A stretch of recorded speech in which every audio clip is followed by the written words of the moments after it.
Welcome to the Advanced Freelancing Podcast. Every week, you'll hear strategies for building your online service-based business your way. And now, here's your host, veteran freelancer, author, and TEDx speaker, Laura Briggs.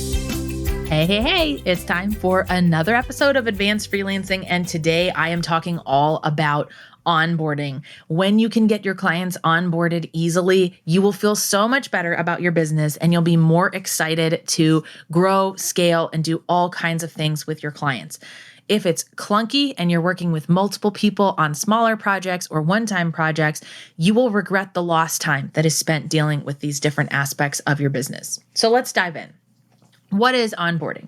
This is the process of welcoming new clients into your business, addressing their questions and concerns, and ensuring they understand the services that are available to them that you both have agreed on.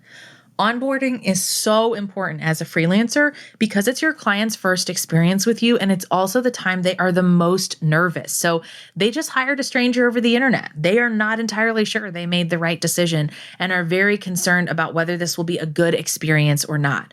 The more you can make onboarding easier, the more professional you come across to your clients, and you'll also have a much better chance of starting things off on the right foot or screening out those clients who are a bad fit. Maybe those clients who, it seemed like they were decent on the call or you had some hesitations, but come to find out things are actually very problematic. Maybe they don't treat you respectfully or things like that. So onboarding is also important because it sets the tone for your entire working relationship. This is where you teach your clients about boundaries. If you do not teach your clients about boundaries in the onboarding process, they will violate your boundaries, and you've given them no reason to think otherwise because in their mind, you opened the floodgates by not saying, hey, these are my company policies around communication. This is the late payment clause that I put in the contract. So onboarding is also your chance to reiterate things that they might not have read in the contract or that they might not know that are specific to the way that you do business. So it serves a really important process for you as well as for the client. So it also tells your client that everything is going to be okay. When you are working with a freelance client, there is a strong chance they have been burned before. I cannot tell you how many of my current and new prospective clients will say, I've had a bad experience with someone else. So at this point in your business, just assume that your client either has no experience in dealing with freelancers, and so we need to lay that groundwork and make sure they're comfortable with it and understand it, or they've worked with freelancers and at some point have been burned. So I'm a huge advocate of the psychology of clients, and this is really where it comes into play.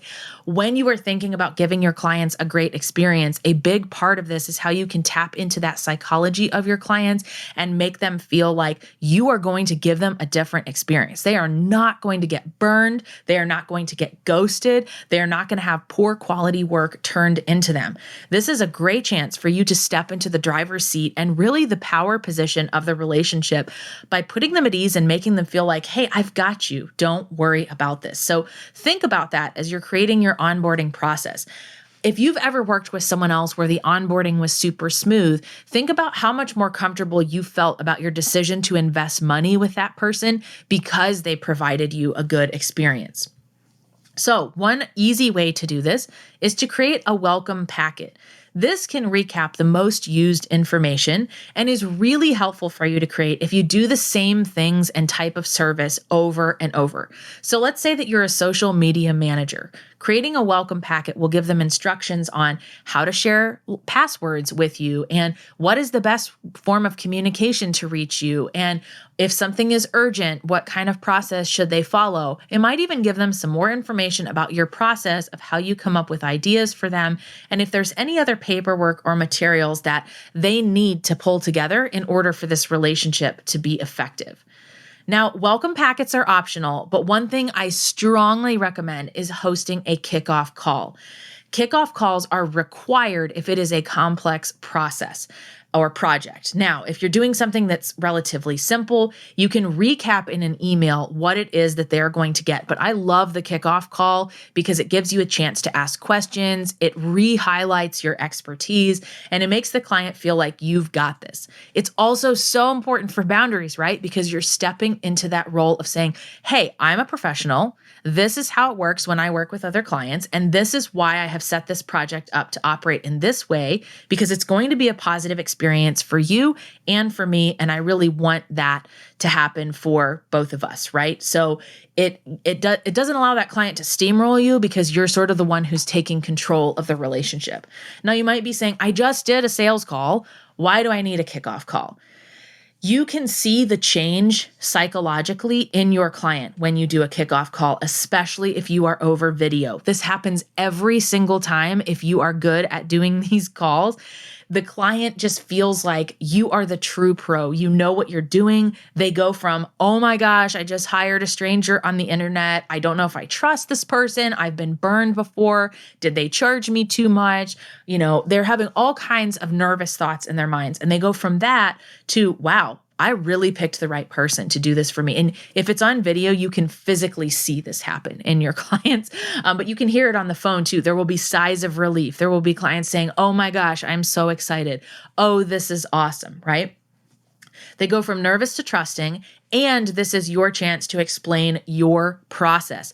I love this, especially for people who are trying to keep their communication boundaries really clear, because a client that hasn't worked with freelancers before or has worked with freelancers in a different way might not understand your process. So this is our chance to get them on the same page and say, hey, this is what it looks like from here. I do a weekly recap email for you every Friday, telling what I've done over the week and what outstanding things still require your attention.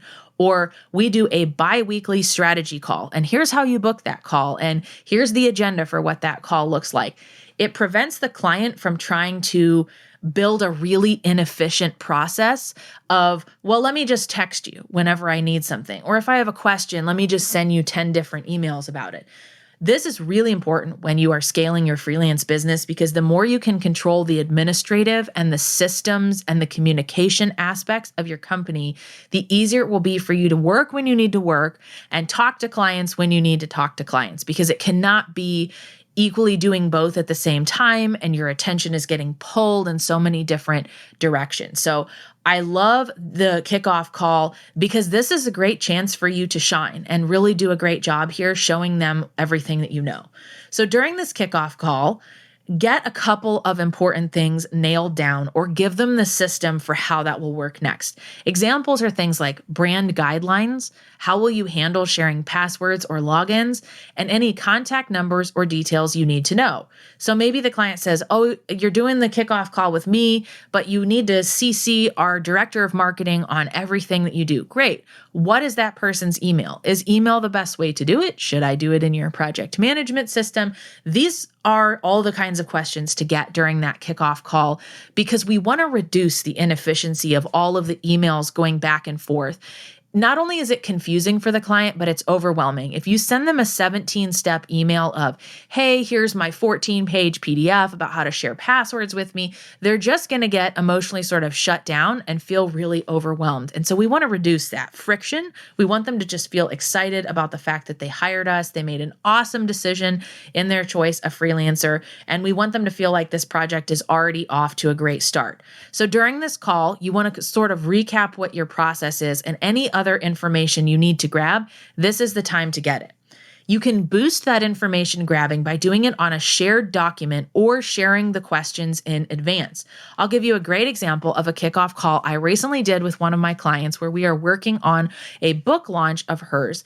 During the kickoff call, I'm leading that conversation, but even prior to it, I said, share with me any marketing plans you already have. I need the statistics for your past books and how they have performed, any hesitations or concerns you have about this process, what you're afraid of, any goals you have that you want to achieve for this book launch. Give me that information, and here's the place to do it. And so I set up a Google Doc and have continued to do that throughout that project of saying, hey, here's how we map this book launch out for 6 months. The client feels at ease because they feel like I'm organized and I know what I'm doing. So if you're doing that shared document, some of the things you may figure out on the call. Other things might still be open loops, right? Maybe they don't know how to log into their own website, or, so-and-so, their branding person, is not in the office right now and can't help. So in that shared document, I like to use highlighted text to say, here's what we're waiting on if there are more things you need. I create these as bullet point or actual to-do list items within the document of, I'm not added to your Trello board yet. You need to add me on Voxer. You need to give me the password to XYZ. That way you make it really easy for them to figure out what is left to do in the onboarding, and you're not sending a bunch of different emails about it. And trust me, your clients will thank you for not sending them tons and tons of emails. Now, during the call, you're not just there to get information. You are also there to give information. So you want to be prepared for this by having your own agenda of the things that you want to cover and give during the call. The first of these is how to reach out. How should the client ask you for scheduling a phone call, or asking for revisions, or just sending you information that helps support you during the job? Tell them if you have a preferred method. For really complex projects, I love project management software like Trello or Asana because it is the one truth of everything. And the client can go in and check that project management software at any point in time and see the status of the project. If you prefer email, let them know that. And if you have a form of communication that you don't love and you don't want to be part of your process, tell them that too. I always tell my clients, even if they love texting, I will say that is the worst way to get a hold of me. I might see it and forget it. Really, follow my procedures here if you really want to make sure you get my attention and we don't miss any details. Also, let them know about turnaround times, if there's certain days of the week that you don't work, if you need advance notice for sort of specific types of projects, or if you're even able to take on rush projects, things like that.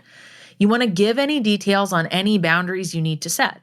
Stuck on what that could look like? One of mine is I don't answer emails for clients over the weekend, right? I just don't do it. So if you send me a message on Saturday, totally cool. Just know that I'm not going to see it until at the earliest Monday morning. So any other boundaries that you need to set, this is a really good time to re-highlight those. And again, make the client feel like you're a professional and you have company policies and you have all of this organized and really set out in a really easy way to understand. And then if you're going to use a joint project management tool, talk about that. Are you being brought onto their project management tool? Are you giving them access to yours? If so, do they have access yet? That might be one of those things to highlight in the document as you go. So we talked about what information we need to get and what information we need to give. Now there's information we need to decide on the call. And these are the three different components of how to do that on a kickoff call. So on the initial call, you need to decide when things are due, how the review process will work, and whether you need any more meetings. And I very intentionally put the word whether in there because I am not a huge fan of doing meetings on meetings on meetings. If I have a lot of projects going on, it's very disruptive for me to be in meetings in and out all day long. I get little, 20, 25-minute sections between meetings where there's not really time for me to make any meaningful progress on a project. So I only take meetings 2.5 days per week. And my clients know that. And I kind of tell them, here's when we need a meeting and here's when we don't. So there's a lot of things you can do to sort of get those meetings off of your calendar altogether. But if you do need more meetings, discuss that. If you need a standing weekly meeting, figure out the day and the time that you can consistently do that. Invite them to it while you're still on the call together. The more that you can accomplish and achieve together on this call by giving, getting, and deciding, the easier it will be for you to jump into the work right away. They will forget what is said on the call, which is why we document everything that happens, right? And why we write down, hey, what information is still missing. So get everything you can on this call. Ask them, especially if they are a great verbal communicator, this is an excellent way to start your relationship because they won't want to fill out a 25-question questionnaire. They are not going to want to write down their instructions for you. So this is your job to ask the questions that you need to ask and get those details, but also not make it so complicated or convoluted that they never fill out and give you the information they need.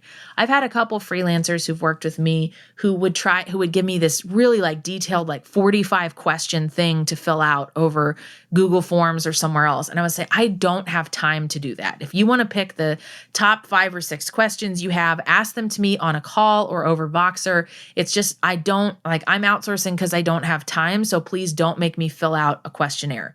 And if you do have a questionnaire, but it's a barrier for them to complete it personally, do it together on the call. Just record the call, ask the most important questions, make your notes, and revisit it after the fact. So now the call is complete. What do you do after the call to complete and wrap up that onboarding process? My favorite thing is to recap your notes and your next steps in written form, such as an email. You've hopefully got that Google Doc where you covered the main things you talked about in the call and any questions or remaining tasks that need to be done. Recapping it is really important because, like I said, your client may be there in the call and may be 100% present, but it's almost impossible to be in a meeting and contributing and sharing ideas and discussing concerns and also keeping an accurate record. You know, because you're going to be the one leading the call, and that's a really challenging skill to have of, you're listening to your client and you're taking notes on what they're saying. Your client definitely doesn't remember, even if you said things like, I'll get this to you by Friday, they may completely forget that you said Friday. And so instead, you want to make it really easy for them by recapping and saying, hey, here's what we discussed, and then reiterating if you've dealt with any details. So let's say you decided to meet Fridays at noon every week for your weekly recap and question session. You can put in the email, we'll be meeting on Fridays at noon. That invitation is already sent to you. Here's a link to the agenda if you need to update it the day before or anything like that. And then recap any key links or things they need to know. Maybe you remind them about that welcome packet. You give them the direct link to the project management board. Things like that are really great to cover in that recap email. Now, I hope by now, if you weren't convinced before, that you're definitely convinced about the power of doing onboarding with your freelance clients. Make them feel excited about the opportunity of working with you, because this is really an awesome thing to be able to show that you're a real professional, you love what you're doing and you're excited to work with them. And there will be a much greater sense of relief on their side in knowing that you have a system. You are there to guide them through this, and they made the awesome choice to work with you. And now this project is going to be a success because so many freelancers don't do any form of onboarding that it is almost a pleasant surprise for your clients. So thanks for tuning in for another episode. And if you haven't developed your onboarding process yet, consider this your formal invitation to do so.